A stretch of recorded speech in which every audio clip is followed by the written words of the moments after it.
예, 제가 그냥 지지난주하고 지난주 두 주를 이렇게 쉬었습니다. 예, 말씀을 준비하지 않고 쉬었더니 이제 지난주에 말씀을 오래간만에 이렇게 준비를 하려고 하니까 왜 이렇게 꾀가 나는지 예, 그래서 미루다 이렇게 말씀을 준비하게 됐습니다. 우리 지지난주 우리 홍성사님 이렇게 갑작스럽게 설교하시게 됐고 말씀 나눠주시게 됐고 또 우리 지난주는 우리 임 목사님 오랜만에 이렇게 말씀을 나눠주셨습니다. 어떻습니까? 어떠셨습니까? 좋으셨죠? 예, 저도 굉장히 좋았습니다. 우리 오늘부터는 지난번에도 말씀드렸던 것처럼 오늘부터는 이제 베드로전서 말씀을 가지고 5번에 걸쳐서 매주 한 장씩 5번에 걸쳐서 말씀을 나누도록 하겠습니다. 오늘은 이제 베드로전서 첫 시간이니까 베드로전서에 대해서 전반적으로 내지는 이렇게 좀 그 배경에 대해서 조금 간단하게 말씀드리도록 하겠습니다. 베드로전서 우리 지난주 우리 목사님 말씀 나누셨던 것처럼 기억하시죠? 우리 그 신약 성경은 여러 가지 이렇게 성경의 종류로 나눠볼 수 있는데 어디에 속한다고 그랬습니까? 일반 서신이라고 그랬죠? 서신, 이 편지입니다. 그러니까 베드로가 그리스도인들에게 그 당시 그리스도인들에게 보낸 편지다. 네, 이렇게 됩니다. 요즘에는 여러분들 그 편지 잘 안 쓰시죠? 편지 잘 안 쓰시고 이메일을 보통 쓰십니다. 요즘은 뭐 이메일도 잘 안 쓰시는 것 같아요. 그냥 이렇게 텍스팅을 보내거나 아니면은 카톡으로 아주 짧은 메시지를 보내는 것 같습니다. 여러분 아무튼 뭐 편지가 됐든 간에 또 이메일이 됐든 간에 카톡이 됐든 간에 이런 거 보낼 때 왜 보낼까요? 그냥 뭐 어떤 아무 목적 없이 이렇게 뭐 편지가 됐던 이메일이 됐던 카톡을 보내지 않습니다. 뭔가 지금 목적을 가지고 뭔가 지금 내가 말하려고 하는 게 있어서 그거를 이제 보냅니다. 자, 그렇다면 베드로전서 이것도 편지라고 그랬는데 이 베드로전서는 베드로전서도 어떤 목적을 가지고 그 당시 그리스도인들에게 이 편지를 보냈던 것이 분명합니다. 어떤 목적이었을까요? 이 베드로는 그 당시 그 상황에서 그리스도인들이 어떠한 삶을 살아야 되는지, 어떠한 삶을 감당해야 되는지 거기에 대한 그 답을 주기 위해서 편지를 보냈습니다. 자, 그러면 그 상황이 어땠길래 이렇게 베드로가 편지까지 보내야 되는 그런 상황이었는가? 우리 시대적으로 보면 이때가 대략 AD 64년, 65년 뭐 이 정도 그 사이라고 이렇게 보면 되겠습니다. 64년에 어떤 일이 있었냐면 AD 64년에 어떤 일이 있었냐면 아마 여러분들도 잘 아실 거예요. 로마 황제, 유명한 황제죠. 네로 황제가 그 그리스도인들을 대상으로 해서 박해를 시작합니다. 그렇게 시작된 박해가 이제 그 베드로가 베드로 전서를 보낼 때쯤 됐을 때는 아주 그 로마 제국의 거의 전역으로까지 이제 그 박해가 이제 확산이 되어 있었습니다. 그러니까 이제 우리가 하나님을 믿고 예수 그리스도를 믿는다는 그 이유 때문에 그리스도인들이 핍박과 고난을 받게 되었는데 그러한 그리스도인들이 그 핍박과 고난 속에서 어떤 삶을 살아야 되는가? 여기에 대한 대답이 우리 베드로전서다라고 이렇게 볼 수 있겠습니다. 자, 그럼 그 답이 뭘까요?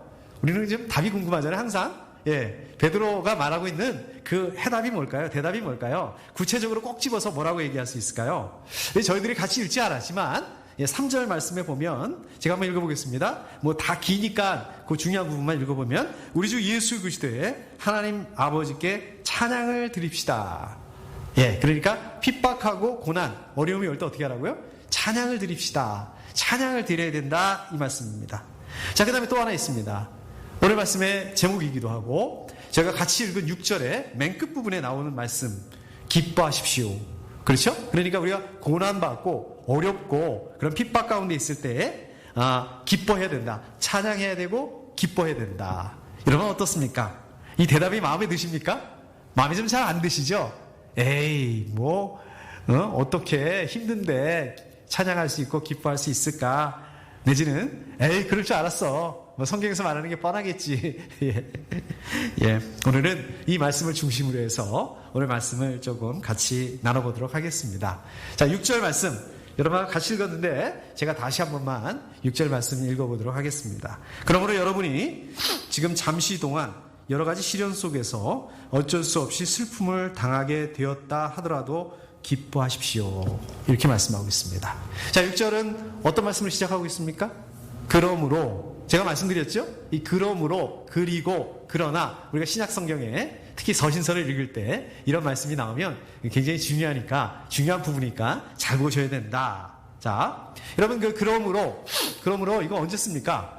예를 들자면 이럴 때 쓰죠.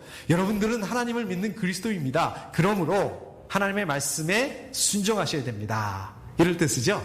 그러니까 그러므로 앞에 나오는 말은 어떤 말일까요?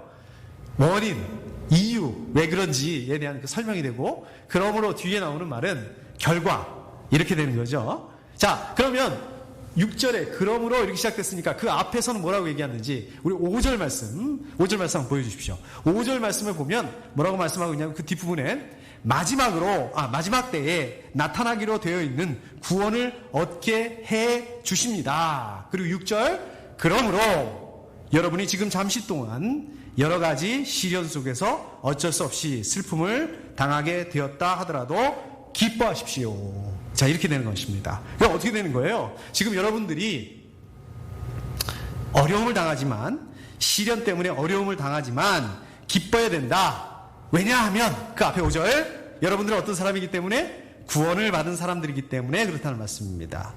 자, 그 당시 그리스도인들이 그 박해와 핍박 가운데 있었다고 그랬잖아요. 황제만 핍박했겠습니까? 황제가 그렇게 박해를 하게 되니까 하나님을 믿지 않은 사람들이 그 그리스도인들에 대해서 박해하고 핍박을 했는데 어떻게 박해를 했냐면 일단 좀 제일 쉬운 것부터, 약한 것부터 욕을 해야 되고요. 욕설을 들어야 했고요. 그리스도인이라는 이유 때문에 비방을 받아야 했습니다. 또 폭행을 당하기도 했고요. 더 심한 그런 그 핍박은 이제 죽기까지 했습니다. 그러니까 하나님 믿지 않은 사람들이 그리스도인들이라는 그 이유 때문에 사람을 죽이기까지 했다. 그러니까 그리스도인들 입장에서는 굉장히 힘든 시간이었다. 버티기가 어려운 시간이었다. 베드로는 비록 하나님께서 그리스도인들, 자, 이러한 그 연단이라는 거는 그 연단하기 위해서 하나님께서 우리 그리스도인들이 연단하기 위해서 시련을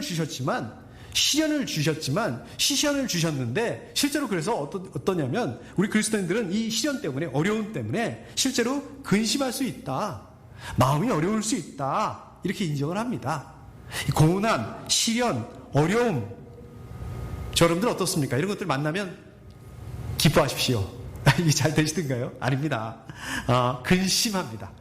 근심하게 되는 게 이게 당연한 거예요. 나는 왜 이렇게 연약한가 봐. 이렇게 하나님 믿는데도 기쁨이 안 나오고 이렇게 근심하게 돼. 아니, 이게 자연스러운 일이라는 거예요. 당연하다는 얘기예요. 그렇지만은 그럼에도 불구하고 우리 그리스도인들은 어떻게 된다고요?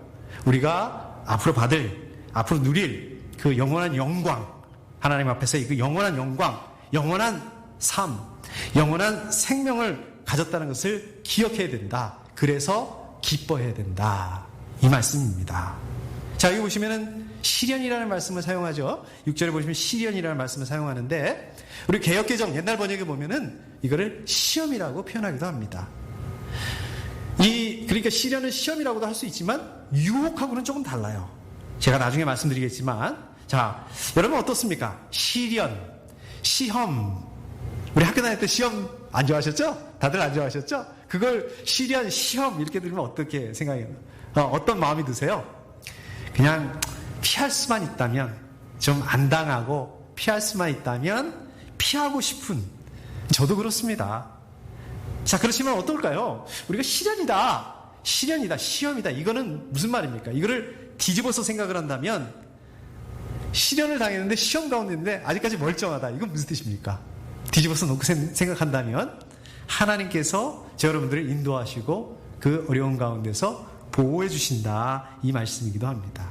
그러니까 우리 시련이라는 거는 아까도 말씀드렸지만 이거는 하나님께서 우리의 그 성숙, 영적인 성숙을 위해서 영적인 성숙이라는 그런 분명한 목적을 가지고 하나님께서 허락하시는 하나님의 방법이고 하나님의 계획이다. 이렇게 말씀드릴 수 있습니다.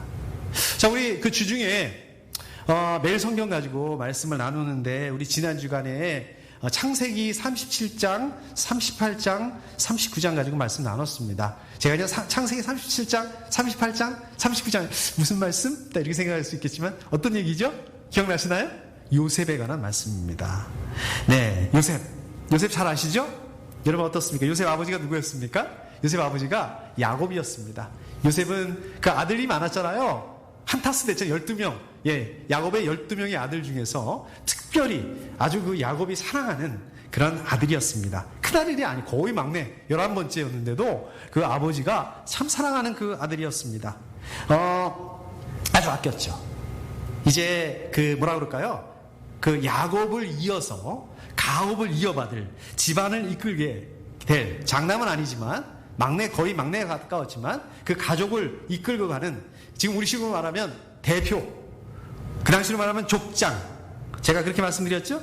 그 요셉을 차기 족장감으로 이제 생각을 하고 차기 족장으로 지금으로 말하면 이제 지도자 수업을 이렇게 받고 있었어요. 그 집안에서. 그야말로 어떻습니까? 아주 탄탄대로를 달리고 있는 잘 나가는 그러한 요셉이었습니다. 근데 어떻게 됐습니까? 이 잘 나가는 게 이게 문제가 됐죠. 그래서 그 형들이 요셉을 시기합니다. 아니 그냥 뭐 저놈은 뭐가 자랐다고 저렇게 아버지가 저놈만 이렇게 이뻐하는가. 그래서 어떻습니까? 형들이 나중에 그 요셉을 죽이려고 하죠. 그다가 죽이려고 하다가 어떻습니까? 아이 저 자식은 죄송합니다. 저런 자식은 그냥 죽이기도 너무 아까워. 그냥 차라리 팔아버리자. 노예로 팔아버리자. 이렇게 하죠. 그래서 요셉을 팔아버립니다. 그래서 이제 요셉은 어떻습니까? 갑자기 그 잘 나가는 후계자였다가 그 집안의 후계자였다가 노예로 그냥 다른 나라의 노예로 전락을 해버리고 맙니다. 그 신세가 돼버리고 맙니다. 자, 여러분들이면 어떻게 됐을까요? 저 여러분들이 이런 요셉의 입장이 되었다면, 요셉같이 됐다면 어떻게 됐을까요? 아니 하나님이 어디 있어? 하나님이 있다면 내가 이렇게 될 수 있어. 하나님이 나한테 이렇게 하실 수 있어. 낙심했을 것 같아요. 낙담했을 것 같습니다. 좌절했을 것 같아요. 물론 요셉도 아까도 말씀드렸듯이 이런 시련을 어려움을 만나서 기뻐하고 막 그냥 이렇게 찬양하고 이거 쉽지 않습니다. 아마 요셉도 낙담했을 것 같아요. 낙심 어느 정도 했을 것 같습니다. 근데 성경을 보니까 그래도 요셉은 어떻습니까? 최선을 다해서 그 노예로 붙잡혀 가서도 그 노예의 자리에서 최선을 다해서 살았어요. 그랬던 것 같아요.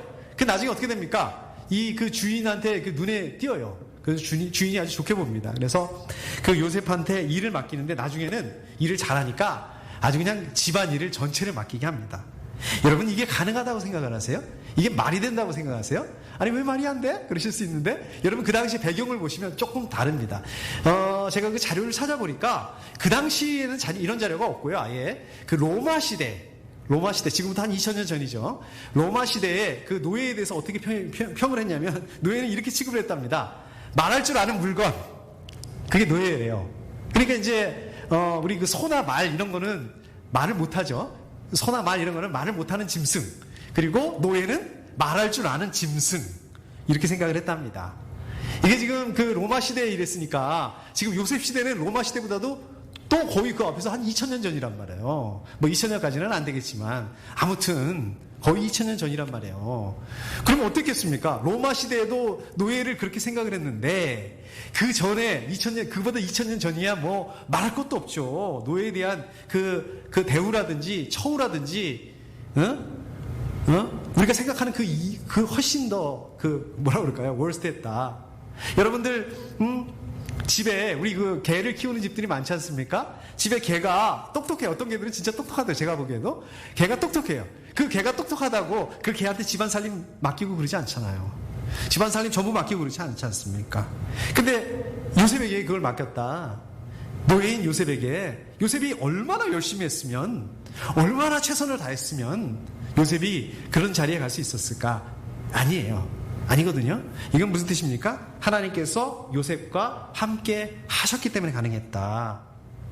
하나님께서 요셉과 동행하셨기 때문에. 요셉이 비록 노예, 정말 그 사람 대접도 못 받는 그런 자리에 있었지만 그럼에도 불구하고 하나님이 함께 하셨다는 거예요. 요셉이 막 일을 맡으니까 어떻게 됩니까? 막 일이 잘 돼요. 집안일이 잘 됩니다. 막 재산도 불어나고 부자가 되고 또 일도 잘 풀리고 그러니까 주인이 더 좋았겠죠. 막 요셉한테 하나 두 개 일을 맡기다가 나중에 너 다 해봐라. 이제 이렇게 됩니다.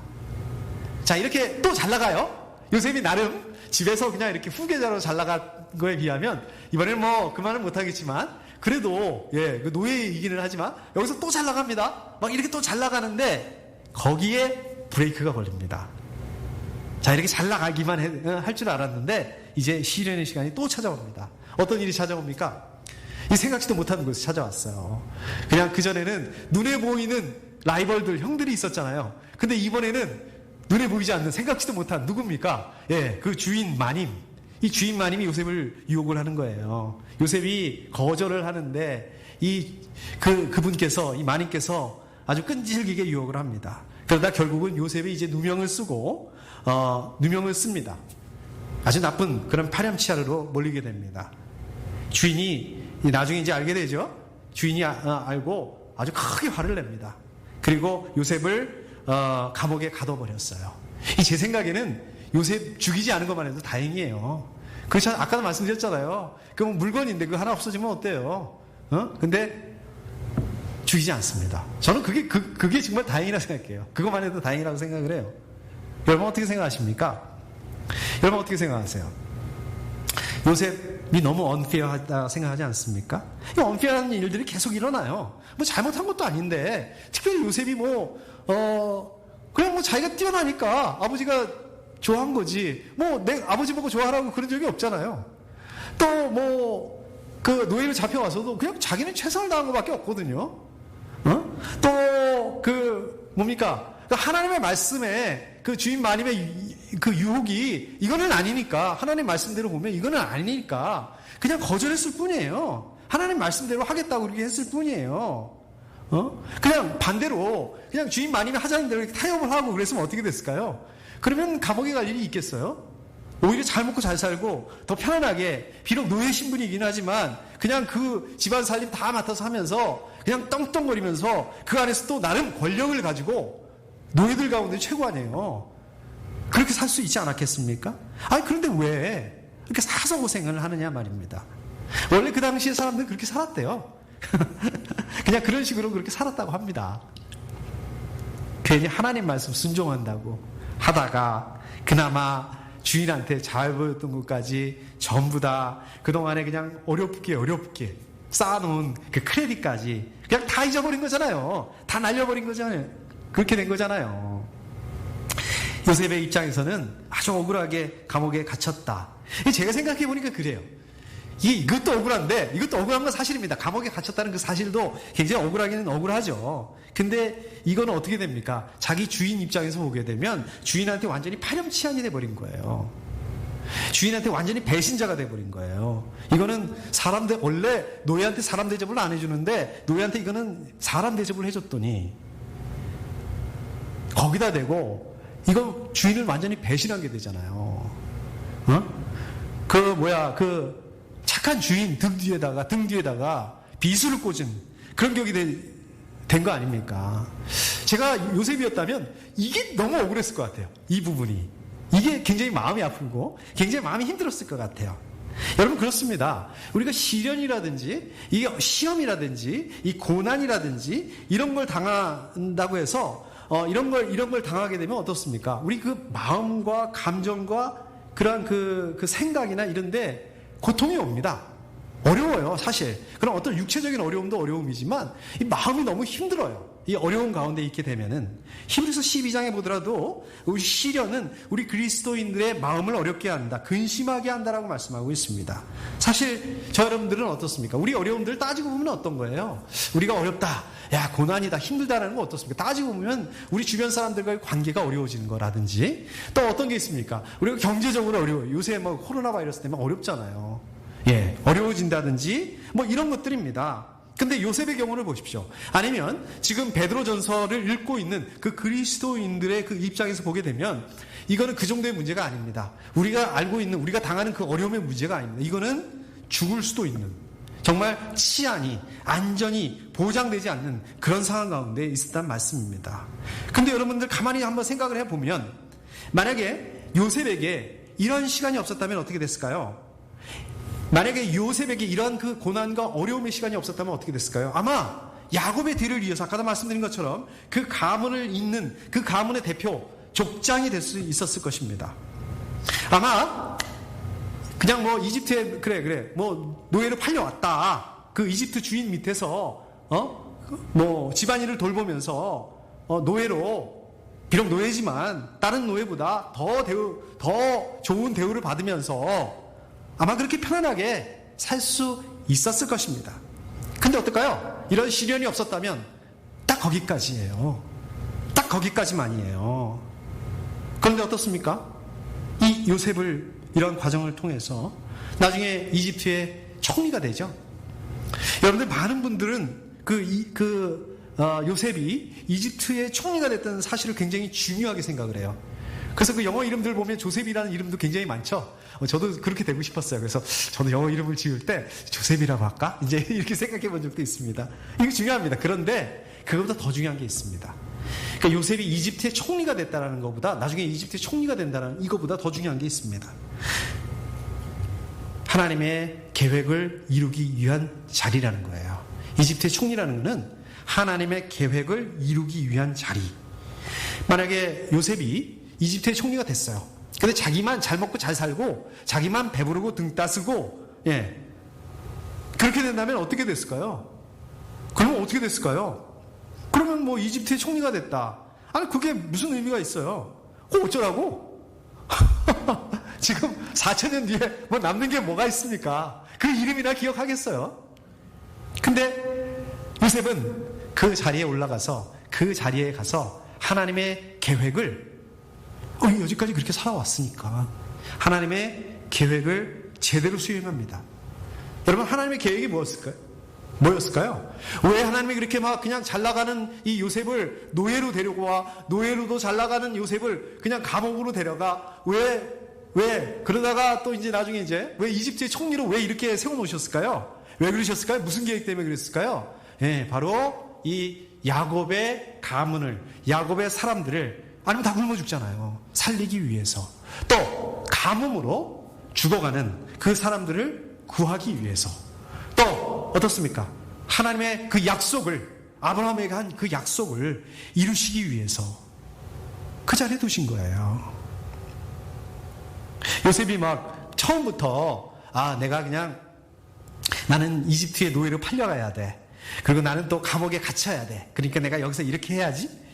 그렇게 되면 나중에 결국은 그 이집트의 총리가 될 거야.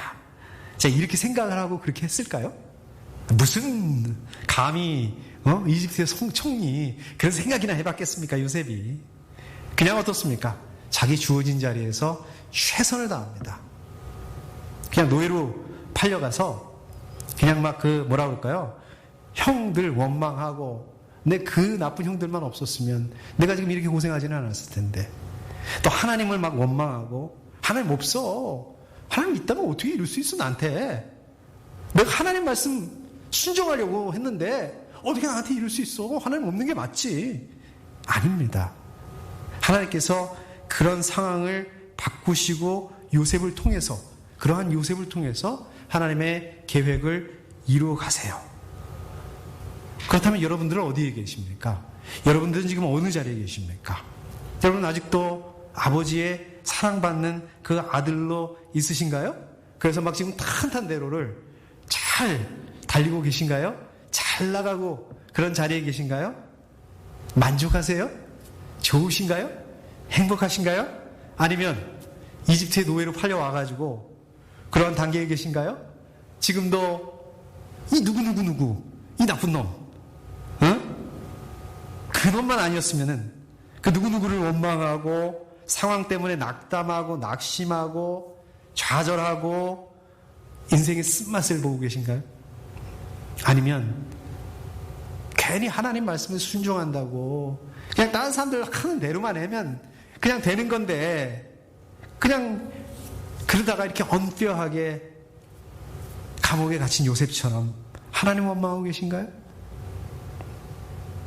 오늘 말씀에 보면 뭐라고 말씀하고 있습니까? 6절에서 기뻐하십시오. 기뻐하셔야 됩니다. 기뻐하세요. 왜? 왜 기뻐해야 됩니까? 왜 우리가 그런 이 어려운 가운데 왜 기뻐해야 된다고요? 시련의 시간 영원하지 않기 때문에 그렇습니다. 곧 지나갑니다. 오늘 말씀을 보면 뭐라고 말씀하죠? 6절. 지금 잠시 동안이라고 말씀하고 있습니다. 이 시련을 통과해야만, 이 시련을 통과하게 되면 어떻게 된다고요? 하나님의 영광의 축복의 시간, 하나님의 계획을 위해서 쓰임받는 그런 자리에 설 수 있게 된다는 것입니다. 자, 저와 여러분들이 당하는 시련은 어떻습니까? 영원한 게 아니에요. 영원하지 않습니다. 시련이 저와 여러분들을 넘어뜨릴 수가 없습니다. 저 여러분들은 이 시련들을 어떻게 이겨낼 수 있습니까? 인내로 이겨나가야 됩니다. 어떻게? 기뻐해야 합니다. 기뻐해야 되는 게 마땅합니다. 여러분들, 그 코로나 바이러스. 그냥 요새는 뉴스 보기가 싫어요. 뉴스만 보면 맨 그거. 시련 앞에서도 기도하시면서 기쁨으로 하나님과 동행하실 수 있기를 축복합니다. 자, 그런가 하면 두 번째. 여러분들 그 시련 앞에서 제가 기뻐해야 된다고 말씀드렸는데, 왜 기뻐해야 될까요? 기뻐해야 될 이유가 있습니다. 왜? 하나님께서 기뻐하라고 말씀하셨기 때문에 그렇습니다. 여러분들 관심 있으세요? 혹시 그 신앙의 나도 좀 저 사람처럼 성숙한 신앙이 되고 싶어. 나도 좀 저렇게 성숙한 신앙을 가지고 싶어. 이런 생각 해보셨나요? 관심 있으신가요? 관심 있으시죠? 자, 그렇다면 우리가 신앙이 성숙하다는 게 무슨 뜻일까요? 도대체 어떻게 하는 게 성숙하다 이렇게 될까요? 여러 가지 있을 수 있죠. 여러 가지 있을 수 있지만 제 생각에 성숙하다는 것은 고난에 대해서 어떻게 반응하는가. 그 신앙의 성숙도에 따라서 고난에 대한 그 반응, 고난에 대해서 고난을 이겨내는 그 정도가 다르다는 것입니다. 여러분, 예를 들자면 이겁니다. 여러분들 어렸을 적에 이 골목길, 저기 그림 나오네요. 벌써 나오네요. 그 골목길, 그게 어땠습니까? 굉장히 넓어 보였죠? 자, 여기 그림 보면은 저걸 뭐라고 그럽니까? 저거 구멍가게라고 그러잖아요. 구멍가게 저런 거 좀 보셨을 것 같아요. 저거는 이제 사진이 아니라 이제 그림입니다. 저런 그 구멍가게만 전문적으로 그리는 그 화가가 있으시더라고요. 예. 그런 분이, 저렇게 그린 그림입니다. 제가 그러면 저걸 왜 보여드릴까요? 자, 참 놀랍게도 저게 저 그림에는 안 보이는데, 옆에 페이지에 이렇게 보게 되면 저게 책입니다. 그 옆에 페이지에 보게 되면은 구멍가게에 대해서 설명을 해놨는데요. 저게 위치가 어딘지, 어디에 있던 것인지 이렇게 써놨는데, 저게 제가 살던 동네에 있던, 예, 그렇더라고요. 제가 미국 오기 전까지 30몇 년을 살았던 그 동네, 눈에 선하죠. 예, 거기에 있었던 거더라고요. 그 당시에는 저게 어떻게 보였을까? 그게 무지무지하게 커 보이고 또 무지무지하게 이제 크다고 생각을 했는데, 어떠세요? 지금 보니까 굉장히 초라하죠. 예, 초라합니다. 예, 화면 내려주시고요. 그런 것 같습니다. 우리 신앙생활도 마찬가지인 것 같습니다. 우리 어린아이 수준에서 보게 됐을 때는 그 고통이 어떻습니까? 우리가 어린아이 수준의 신앙에 머물 때는 우리에게 다가온 그 고통이 어마어마하게 크게 보입니다. 감당할 수 없을 것 같이 보입니다. 아주 작은 고난에도 그 기쁨을 잃어버리고, 또 아주 작은 고난에도 불평을 쏟아놓게 되고 하나님을 원망하게 되고 그렇게 됩니다. 예수님께서 말씀하시죠? 이런 고난을 무슨 고난이라고 말씀하십니까? 이런 고난이 아니라 이러한 믿음을, 이러한 신앙을 모래 위에 지은 집과 같다라고 말씀하고 있습니다. 모래 위에 지은 집은 어떻게 됩니까? 마태복음 7장 27절 말씀. 예, 제가 한번 읽어보겠습니다. 비가 내리고 홍수가 나고 바람이 불어서 그 집에 들어치니 무너졌다. 그리고 그 무너짐이 엄청났다. 자, 이런 사람들은 시련을 견디지 못합니다. 시련이 다가오면 견디지 못한다는 거예요. 자, 그러나 반대로 성숙한 사람들은 뭐라고 말씀하십니까? 반석 위에 지은 집과 같다. 마태복음 7장 25절. 예, 비가 내리고 홍수가 나고 바람이 불어서 그 집에 들이쳤지만 무너지지 않았다. 그 집을 반석 위에 세웠기 때문이다 라고 말씀하고 있습니다. 역경과 어려움과 고난과 고통이 온다 하더라도 요동하지 않습니다. 그 자리를 굳건하게 지킬 수 있는 그러한 믿음을 가지고 있다는 말씀입니다. 우리가 시련을 겪으면서 면역력을 가지게 되기 때문에 그렇습니다. 여러분 요새 그 코로나 바이러스 그 백신 얘기 많이 나오죠? 백신이 뭡니까? 백신을 맞아야지 면역이 생긴다 많이 들어보셨죠? 그러니까 백신을 맞는다는 건 이거예요. 그 코로나 바이러스 그 죽은 균을 사람 몸에다 넣는 거예요. 그렇게 되면 어떻습니까? 우리 안에 항체가 생기게 되고 면역력이 생기게 되도록 그렇게 만드는 것입니다. 이것처럼 우리 고난, 어려움에 대해서도 면역력을 가지게 되면 어떻게 된다고요? 우리 고난, 어려움이 다가온다 하더라도 우리 그 신앙을 잃어버리지 않는다는 거예요. 어떤 시련이 온다 하더라도 우리의 기쁨을 빼앗기지 않게 된다는 말씀입니다. 마치 어른이 된 다음에 아까 그 구멍가게, 그 골목길, 그게 어떻게 보입니까? 이렇게 작았나? 예, 제가 실제로 한국에 가면 제가 그 어렸을 때 다니던, 놀던 그 동네를 이렇게 가봅니다. 이미 지금은 그 아파트 단지로 다 바뀌어버려가지고 없어진 부분들이 많은데, 야, 여기가 길이 이렇게 작았나? 이 가게가 이렇게 작았나? 예. 그 고난을 보면서도 마찬가지. 이 정도는 이렇게 된다는 것입니다. 근데 이게 혼자만 이렇게 되는 것이 아니라 우리 교회 식구들, 우리 목장 식구들, 우리 그 이웃들 위로하고 어려운 가운데 있는 그 사람들을 위로하고 격려할 수 있게 된다는 말씀입니다. 여러분 어느 쪽을 지향하면서 살아가셔야 합니까? 모래 위에 지은 집? 반석 위에 지은 집? 어느 쪽으로 가셔야 됩니까? 당연히 반석 위에 지은 집 그것을 향해 가셔야 됩니다. 여러분들 반석 위에 지은 집을 향해 가야 된다. 지향해야 된다. 어떻게 할 수 있습니까? 고난을 통해서 할 수 있습니다. 고난에 대해서 어떻게 반응하는가? 고난, 저 여러분들 신앙을, 믿음을 되돌아보게 하는 그런 계기가 되는 것입니다. 코로나 바이러스 어렵습니다. 힘듭니다. 근데 어떻게 하라고요? 기뻐하십시오. 기뻐하십시오. 기뻐하실 수 있기를 축복합니다. 자, 이제 마지막으로 7절 말씀입니다. 제가 다시 한번 읽어보겠습니다. 7절. 하나님께서는 여러분의 믿음을 단련하셔서 불로 단련하지만 결국 없어지고 마는 금보다 더 귀한 것이 되게 하시며 예수 그리스도께서 나타나실 때에 여러분에게 칭찬과 영광과 존귀를 얻게 해 주십니다. 여기 보시면 우리 그리스도의 믿음을 뭘로 비유를 하고 있습니까? 금에다 비유하고 있죠. 저는 보지 못했습니다. 우리 전사님 보신 것 같아요. 예, 금 이렇게 자연 상태에서는 우리가 보고 있는 금반지 이렇게 금목걸이 이런 그 순금이 아니라 그냥 이렇게 순금 상태로 있는 게 아니라 돌 속에 이렇게 섞여 있다고 그러잖아요. 그죠? 그걸 뭐라고 그러나요? 금광석이라고 그러나요? 예, 그러면은 이렇게 금광에서 채굴한 그 금광석을 어떻게 합니까? 용광로에다 넣고 불로 태우고 또 녹이고 그래가지고 거기서 이제 순금을 분리해내는 거죠. 그러니까 자연 상태에 있는 그 돌에서 순금을 분리하기 위해서는 어떻습니까? 반드시 이 용광로라는 이 뜨거운 용광로를 거쳐야 된다. 시련을 거쳐야 된다. 마찬가지로 여러분들의 믿음이 성숙하게 되기 위해서는 어떻게 해야 된다고요? 여러분들의 그 믿음을 순금처럼 분리해내기 위해서 반드시 그 시련이라는 이 고난이라는 이 고통이라는 용광로를 지나야 된다는 말씀입니다. 그래야만 우리는 순수하고 깨끗한 순결한 그 믿음을 가질 수 있다. 믿음으로 단련된 그리스도인들, 장차 오실 그리스도, 예수 그리스도가 다시 오실 때 우리가 믿음으로 그러한 그 시련으로 우리의 믿음이 단련됐을 때 예수님께서 다시 오시게 됐을 때 칭찬과 존귀와 영광을 얻게 될 것이라고 말씀하고 있습니다. 자, 그렇기 때문에 시련은 어떤 것입니까? 여러분, 시련은 어떻습니까? 여러분들에게 영광을 가져다주는 그러한 그 준비 과정이다. 이제 시련이 지나고 나게 된다면 우리는 영광을 가지게 될 것이다.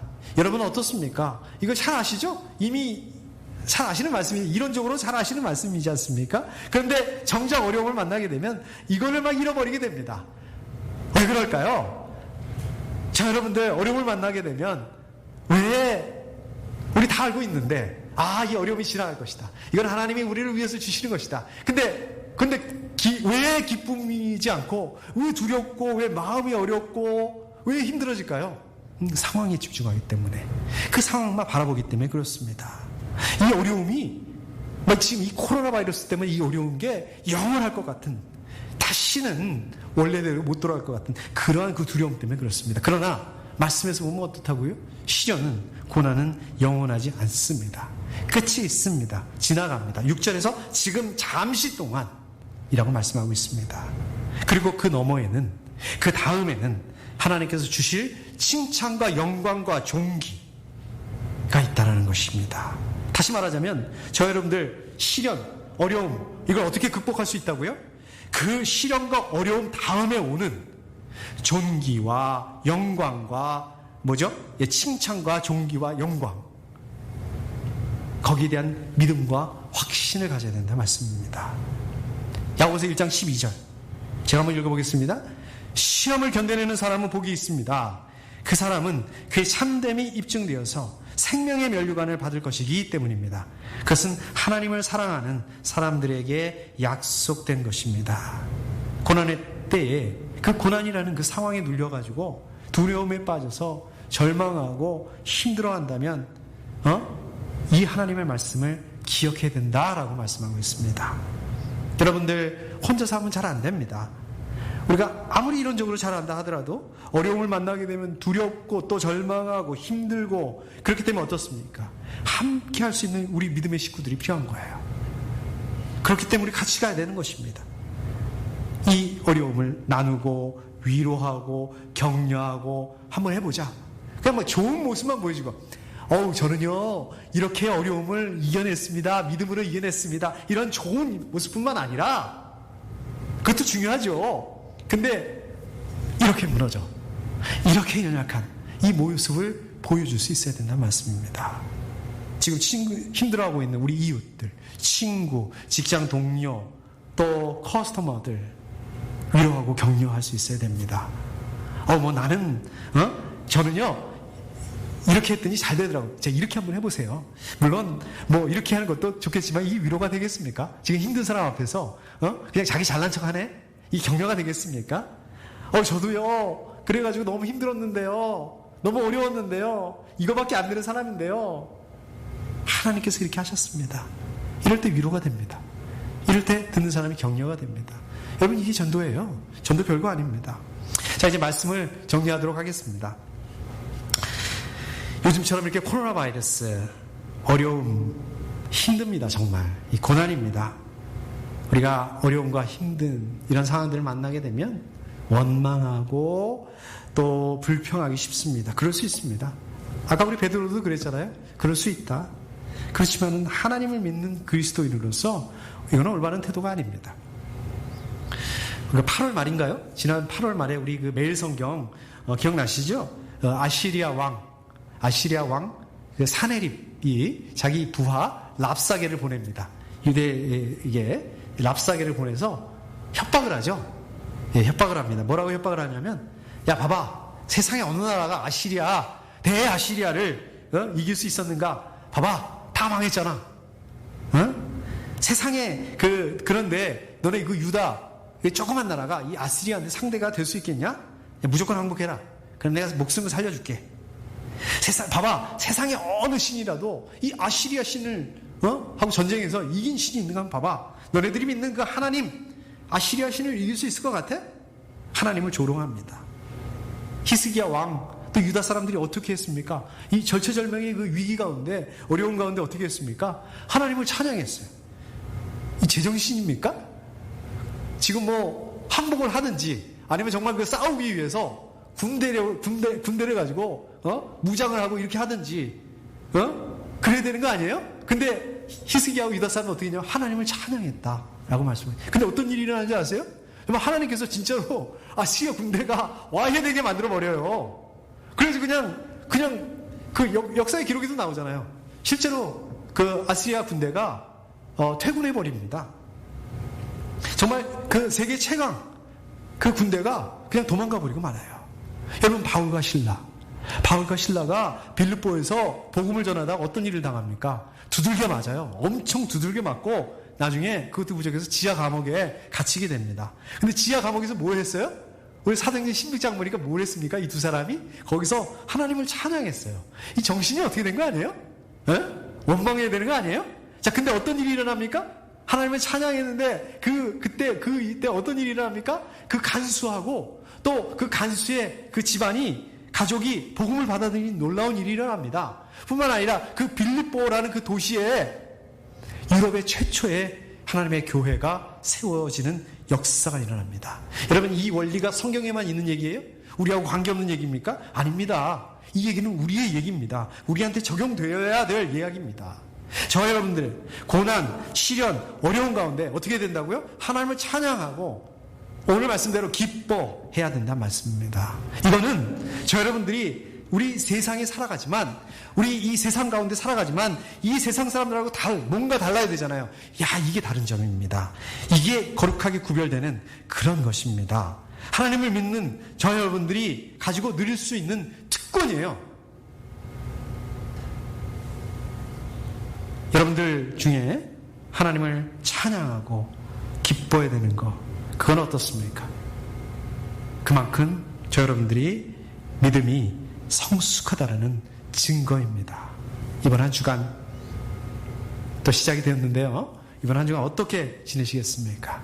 여러분들 그 견고한 믿음을 가지고 이 고난의 시간을 잘 감당하실 수 있기를 축복합니다. 함께 기도하겠습니다.